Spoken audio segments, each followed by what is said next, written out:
alô, W Brasil. A música de Jorge Benjor, grande sucesso na década de 90, faz referência a uma das agências publicitárias que mais coleciona prêmios no mundo, entre eles vários leões de Cannes. Mas a tamanha visibilidade tem uma explicação simples. À frente da presidência da W Brasil está o diretor de criação considerado publicitário do século XX. E é para falar desta brilhante carreira na publicidade que o Papo 10 de hoje conta com a participação de Washington Oliveto. Washington, se o primeiro sutiã a gente nunca esquece, pode dizer pra gente se a primeira peça publicitária também não se esquece? Qual que foi? Eu lembro perfeitamente que a minha primeira peça publicitária foi quando eu era estagiário numa pequena agência chamada HGP, um anúncio de revistas para revistas femininas dos colchões Zepeda. Ele tinha uma abordagem de que não adiantava nada a mulher cuidar da pele, fazer ginástica, se alimentar bem, se ela não tivesse boas noites de sono para manter a beleza. E ela teve a mesma visibilidade que se teve o primeiro sutiã da Valizé? Não, esse anúncio da Epeda na época foi tido como um bom anúncio, mas nada que se compare a peças assim que viraram antológicas, tipo o primeiro sutiã. Agora conte para nós, qual que é o segredo para criar uma peça que trabalhou tanto com o universo feminino como foi o primeiro sutiã? O caso do primeiro sutiã, eu tinha um raciocínio muito claro quando a gente pensou naquilo. As pessoas têm grande fascínio por verem retratadas as primeiras experiências. Obviamente que naquele momento, inclusive, o todo do filme, a figura extremamente doce da Patrícia Lucchesi, a música que foi utilizada, o tipo de ritmo que o filme possuía, tudo aquilo gerou uma peça muito completa e uma peça que batia fortemente no inconsciente coletivo. Washington, essa peça publicitária, além de ganhar visibilidade, se tornar um ícone para a publicidade brasileira, ganhou vários prêmios, entre eles Leão de Cannes. Poderia nos contar qual que é o segredo para tanto sucesso? Olha, a função do nosso trabalho é conseguir que as empresas tenham resultados com cada peça publicitária que fazem. Os anunciantes, eles procuram as agências em busca de vender seus produtos, construir sua imagem. Mas é claro que é muito gratificante quando uma peça, como é o caso do comercial Primeiro Sutiã, além de ter vendido os produtos da Valizé, além de ter rejuvenescido a imagem da Valizé, obtém um reconhecimento tão grande como esse filme obteve no mundo inteiro. Ele foi considerado o melhor filme do mundo naquele ano, ele ganhou todos os prêmios e ele está na memória, no inconsciente coletivo de todo mundo até hoje. Ao falar em visibilidade, poderia nos dizer se essa visibilidade até que ponto beneficia ou prejudica o relacionamento da agência com uma empresa? Não, a visibilidade da agência, a visibilidade dos publicitários ou do publicitário que lidera a agência, ela facilita muito a vida de uma agência, particularmente na solicitação de contas. Ou seja, é natural que alguns anunciantes procurem determinada agência porque admiram aquela empresa ou aqueles profissionais. E isso facilita muito o nosso dia a dia. Agora, sob o ponto de vista do público, do anúncio, do comercial, do outdoor que é feito, isso interfere muito pouquinho, porque se a gente não fizer direitinho, por melhor que seja a agência mais famosa, mais conhecida e tudo, não adianta nada. Então, para o anunciante, é muito importante ter um trabalho brilhante. E para nós, normalmente todos nós temos consciência disso, nessa atividade não importa muito o que seja feito, importa o que você vai vir a fazer. Então você não pode viver do passado.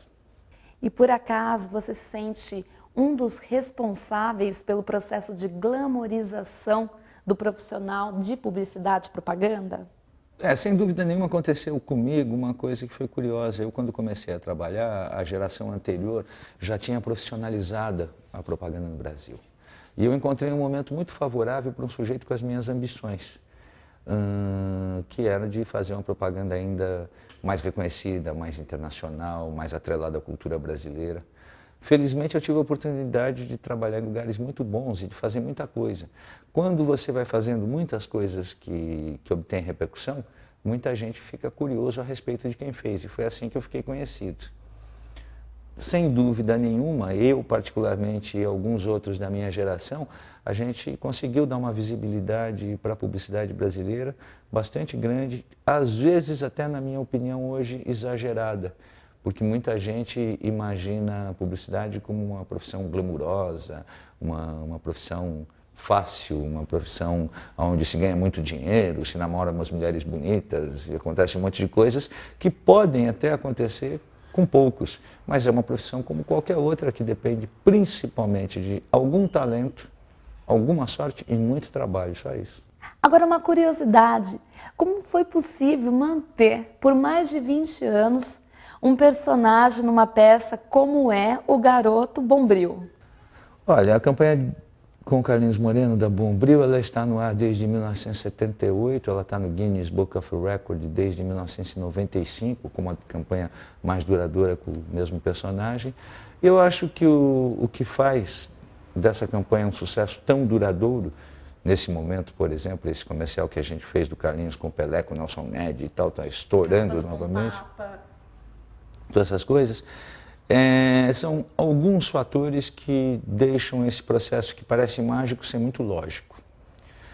O primeiro deles, sem dúvida nenhuma, o perfil da campanha que mistura a persuasão da propaganda com a atualidade do jornalismo. Então ela se auto-renova.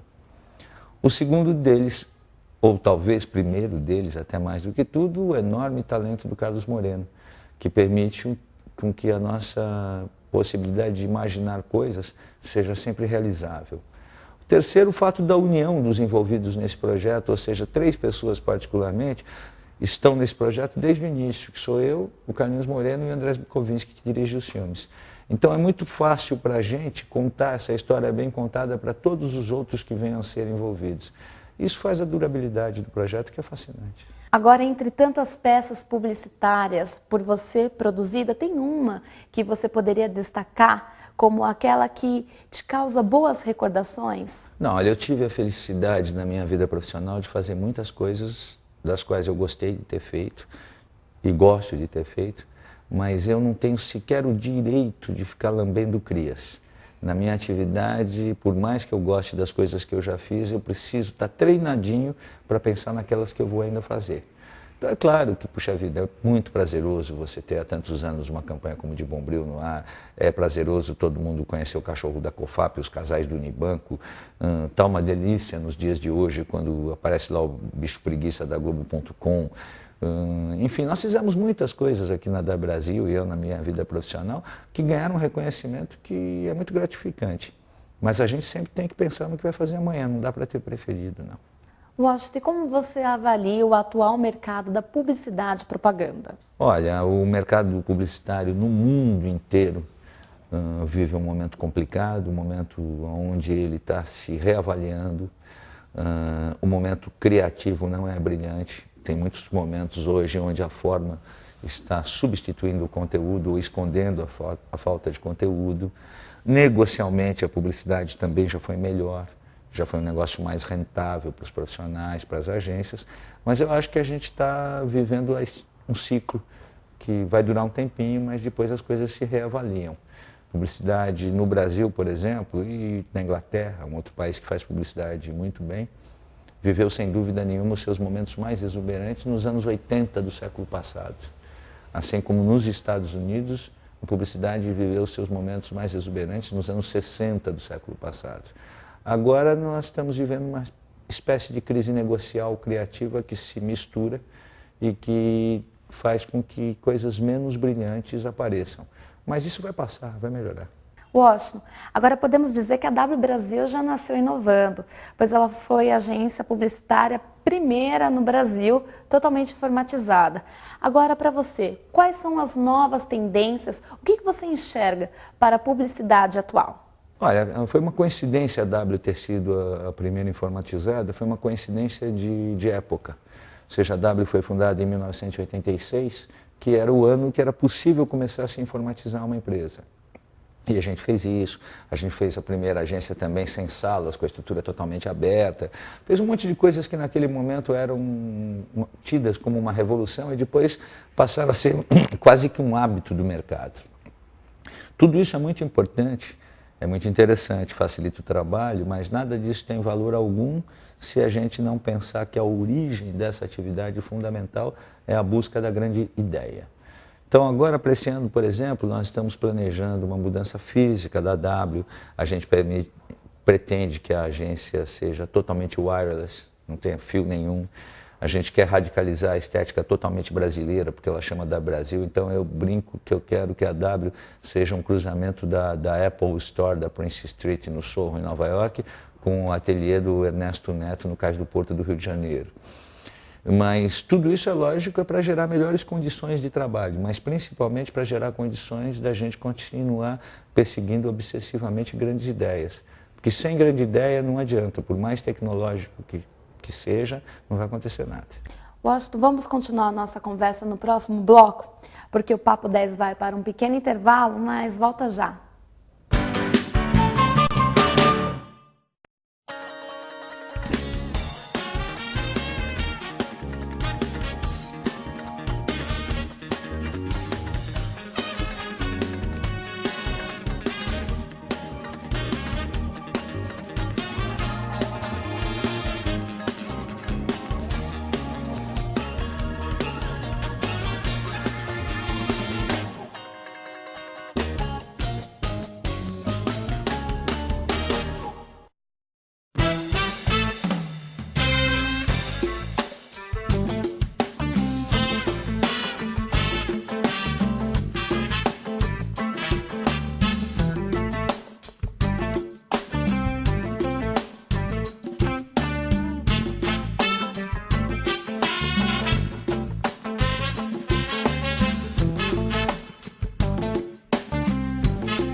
Voltamos com o Papo 10, que hoje conta com a presença do publicitário que deve ter a maior coleção de leões de Cannes no Brasil, Washington Oliveto. Washington, como administrar uma agência a sua rotina de trabalho a fim de alcançar os mais altos índices de felicidade per capita para quem trabalha nela e com ela? Se eu não me engano, foi o lema definido para a W Brasil em 1986. Olha, numa agência de publicidade, a administração do astral é tão importante quanto a administração do caixa. Ou seja, você tem que cuidar bem do dinheiro e cuidar bem das pessoas. É fundamental que o clima interno seja feliz, alegre, descontraído, porque isso interfere no trabalho. Que uma agência de publicidade, apesar de parecer um ambiente muito solto, é um ambiente muito tenso. A gente convive com crises o tempo inteiro, a gente sempre tem algum dos nossos clientes que está com problema de vendas que precisa ser resolvido imediatamente. E a gente só consegue fazer isso se o astral for alto. Aqui na W a gente procura ter gente alegre, informada, feliz, inteligente e procura incentivar isso fortemente. Procura eliminar a competitividade interna, que é muito ruim. E da somatória desses fatores a gente consegue realmente ter um clima quase que atípico para uma agência de publicidade. Uma das coisas que eu mais me orgulho aqui. Já em 2003, a W Brasil trabalhou com outro lema, que é nós queremos conquistar a sua conta mesmo que ela já seja nossa. Poderia contar um pouco para nós como que é esse relacionamento entre a agência e suas contas, as empresas que a contratam? Basicamente o que acontece é o seguinte, eu acho que o primeiro cliente potencial para qualquer agência de publicidade é o cliente que ela já tem. Ela precisa tratar muito bem desse cliente. Por quê? Porque ela vai fazer um grande trabalho e esse trabalho vai se transformar na vitrine dela para conquistar novos clientes. Vai se transformar em gente falando bem daquela agência de publicidade. Então, esse lema de nós queremos conquistar a sua conta, mesmo que ela já seja nossa, é uma coisa que a gente mantém fortemente. É lógico que a gente quer sempre conquistar novos clientes, mas a gente quer principalmente continuar trabalhando com aqueles que a gente já tem, que já tem uma história construída com a gente. Outra curiosidade, por acaso você já recusou ou recusaria uma conta e quais motivos para essa recusa? A gente tem a felicidade de ser procurado normalmente por ótimos anunciantes. Existe uma área onde a gente oficialmente não trabalha porque é da nossa postura, quero trabalhar nem para candidatos políticos nem empresas governamentais. A DAE Brasil trabalha única e exclusivamente para iniciativa privada. A gente gosta de trabalhar para iniciativa privada, onde os resultados são cobrados e onde as decisões são extremamente profissionais. Para nós, quanto mais profissional é o nosso cliente, mais fácil é o nosso trabalho. Agora, a área de política, sabemos que é um setor que investe muito em publicidade. E mesmo assim, por que não trabalhar para este setor? A gente optou por não trabalhar para a área política, mesmo sabendo que existe uma possibilidade de ganho bastante alta, acreditando que a gente não seria tão coerente com o nosso projeto original. E eu acho que uma agência como a W, do jeito que é a nossa equipe, do jeito que sou eu e tudo isso, se viesse a trabalhar para a área política, trabalharia mal. Porque a gente discordaria de decisões eminentemente políticas, a gente prefere decisões totalmente técnicas. Então, é um dinheiro que a gente não ganha, mas que está tudo bem, porque você não pode ambicionar ser parecido com tudo e com todos. Eu acho que você tem que criar uma história que seja tua, né? Eu imagino assim, né, que todos nós, todos os dias a gente acorda para escrever a nossa biografia. Então, quanto melhor for aquilo que a gente fizer todos os dias, melhor será a nossa biografia. É isso que a gente tenta manter aqui na W. A gente tenta fazer bastante bem aquilo que a gente acredita que sabe fazer bem e estabelece limites. Então, nós não temos identificação com trabalhar, por exemplo, com candidatos políticos. Preferimos não trabalhar. Apesar de você agora não trabalhar com contas políticas, na época da DPZ você participou de um movimento político nos Gramados. Poderia dizer um pouco sobre a experiência da democracia corintiana? A democracia corintiana foi um movimento que era futebol, mas não era só futebol, não. Ele estava intimamente ligado, inclusive, a uma busca e um sonho de todos os brasileiros, que era a volta das eleições diretas. Por isso que certamente a democracia corintiana se transformou nesse ícone, hoje é objeto de livros, de documentários, de filmes e tal. Para mim foi uma experiência fascinante, porque uma das coisas mais gostosas da vida é você poder mandar no time de futebol pelo qual você torce. Mas é uma experiência muito desgastante, né? Principalmente porque o meio do futebol, dos dirigentes, ele tem muito poucos progressos. A democracia corintiana foi uma revolução nos quase 3 anos que nós tivemos lá, foi muito bem sucedido, mas para mim encerrou a minha carreira de cartola. A democracia corintiana aconteceu na DPZ, uma agência na qual você trabalhou por um bom tempo e saiu de lá só para fundar a sua agência W Brasil. Agora eu gostaria de saber quais são os seus projetos para o futuro. Existe a possibilidade do Washington sair da W Brasil ou até fundar uma nova agência? Não, o meu sonho para o futuro é muito bem delimitado. Eu costumo dizer, eu adoro uma frase que diz assim, a aventura pode ser louca se o aventureiro for lúcido. Então eu planejo muito bem a minha vida para poder fazer algumas maluquices. O nosso grande sonho é que a W dependa, obviamente, cada vez menos das pessoas que estão aqui hoje. E eu me incluo nisso. Ou seja, a gente gostaria que a W Brasil como empresa existisse para sempre. E por isso que todos os anos, além da gente viver e trabalhar o presente, a gente dá uma planejadinha no futuro. Eu pretendo trabalhar no dia a dia da W, exaustivamente como eu trabalho, a W é um vampiro, ela me vampiriza assim, mais exatos 9 anos. E pretendo que, bem antes desses 9 anos, a W esteja totalmente estruturada para não depender da minha presença cotidiana. Daqui a 9 anos eu pretendo trabalhar à distância e meio também ensinar geografia para os meus filhos viajando, que é um outro projeto que eu tenho. Então eu pretendo poder viajar muito mais, pretendo estar pelo mundo, me mantendo ligado à W, mas sabendo que ela anda sozinha. Mas isso ainda tem 9 anos pela frente. Washington, é possível um aluno da Uninove realizar um estágio aqui na W Brasil? Existe um programa de estágios na W Brasil bastante organizado. Ele tem um problema que eu acho que todos os programas de estágio hoje têm, que é uma oferta menor que a procura. A gente é muito procurado por gente que quer estagiar aqui, mas isso é muito bem organizado. A Daniela Romano, que faz todo esse processo de seleção, e aí a gente procura realmente dar atenção aos estagiários. Já aconteceram muitos casos de gente que começou estagiando aqui, acabou contratado, ou de gente que tinha um grande potencial e para uma área que a gente não precisava contratar naquele momento, a gente indicou para o mercado. Enfim, a W Brasil é uma boa formadora de profissionais. Claro que numa quantidade proporcional ao tamanho da operação. Hoje eu acho que o número de jovens que reivindicam estágios em agência é muito grande e nenhuma das agências está preparada para ter tantos estagiários, até porque se você tiver muitos simultaneamente, você acaba não colaborando com a formação de nenhum deles. E como que você avalia essa procura por estudantes para a área de publicidade e propaganda? Por um defeito criado por nós mesmos e outros. Publicidade, infelizmente, está exageradamente na moda. Isso tem um lado bom, porque dá um reconhecimento para a atividade, mas tem um lado ruim, porque dá uma situação artificial.